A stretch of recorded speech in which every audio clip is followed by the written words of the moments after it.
Greetings, my fellow YouTubians. This is my video entry into a contest being run by the Good, Bad, Unusual. Their channel has an X on either side of its name in case you're looking for them, but I'll provide a link below to their video. The contest is open for about a month, I think, and it's split into two parts.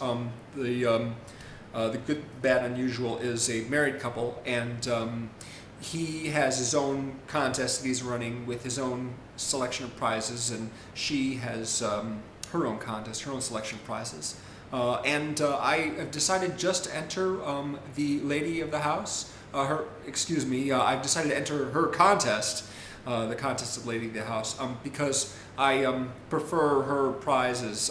If I won the other guy's contest, I'd end up with a bunch of DVDs that I didn't watch all that much, and I'd be taking them away from someone else. So I'm just entering the Mrs. Contest. The contest of the Mrs. Yes, good. So what she was asking about was films that we would recommend that are surreal, arty, not typical narratives, I guess. There's a number of these I could recommend, or at least, tell you that I've seen. Perhaps not all of them I'd recommend. I just finished watching The Tree of Life recently. It took a really long time. No, I'm just kidding. It's less than 3 hours long, but still, it's a bit of an endurance contest in parts, because there's lots of very surreal imagery and whatever. I'm not really recommending that wholeheartedly.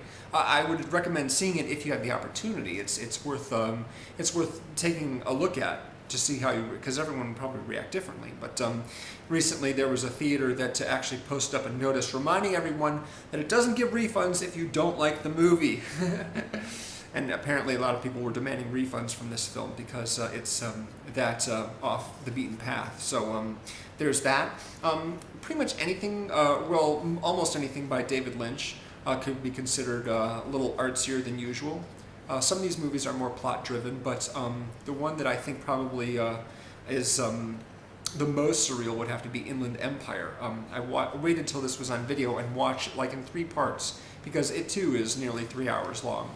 A friend of mine said, "You ought to see it in the theater, you ought to have that experience," but then I found out later that he hated it, and he just wanted to know how I would react, and I'm glad I didn't go and see it in the theater.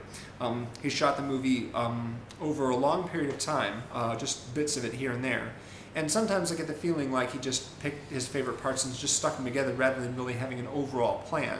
The main character is played by Laura Dern. Actually, she plays at least 2 different characters in the movie.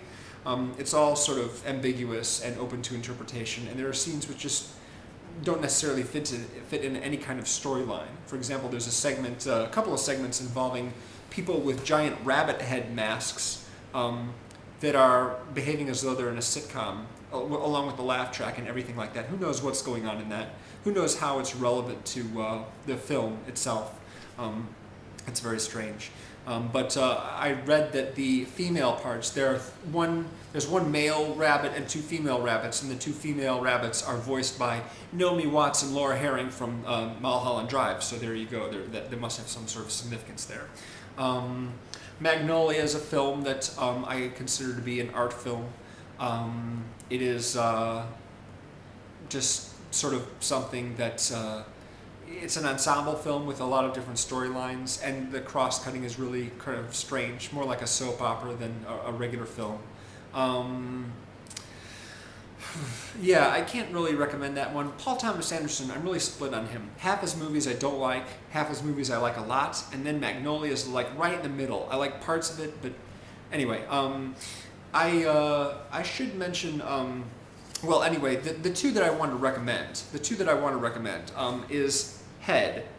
This is a movie that was directed by Bob Rafelson and co-written by Rafelson and Jack Nicholson, and it stars the Monkees. This is my VHS cassette, which I have owned for many years, of this film. Basically, Rafelson and Nicholson, I guess, worked on the Monkees television series that they were on for a number of years.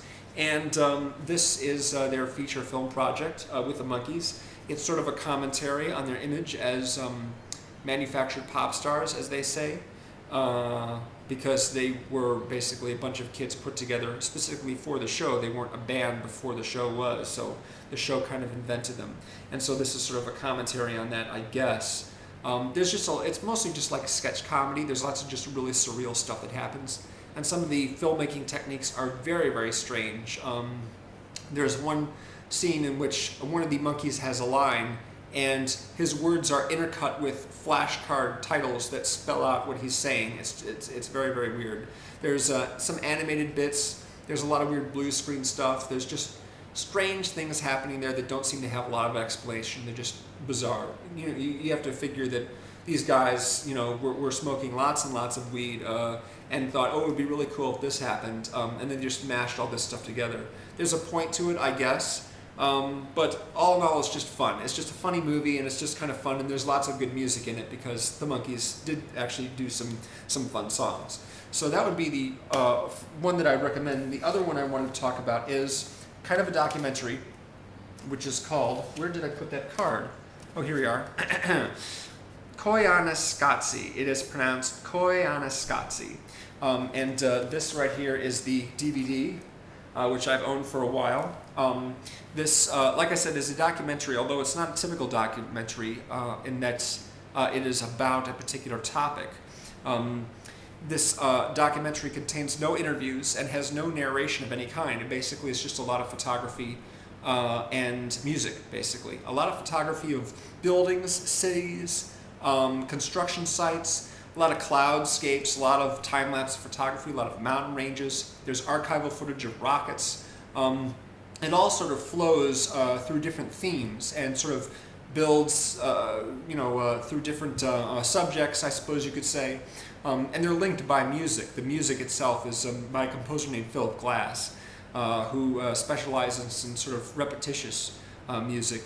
And some of these pieces go on for a long time. There's a progression as they go through all the various types of images that are being presented. Probably the real standout sequence here is a piece called The Grid, which is mostly time-lapse photography done in the city and on highways and such like that. That's where you set up a camera and then shoot, instead of shooting 24 frames a second, you only shoot about 1 frame per second or 1 frame every 2 seconds. So when you develop it and play it back, everything is just going really, really fast. The sun just rockets across the sky, clouds just zip through the sky, and of course if you're traveling in a moving vehicle, which the camera is attached to, you're zooming, like through the Death Star trench or something like that. I'm a big fan of this movie. A good friend of mine introduced this to me, and Head as well, many years ago, and I've enjoyed them a lot since then. This is also kind of a surreal movie, but not the same kind of surreal as Head, where it's just weird situations. This is all just sort of, it's a feeling, really. It's nothing that you can really say. The movie is about this in particular, although, there are themes that can be implied or inferred from what you see and just how the music is backing the images.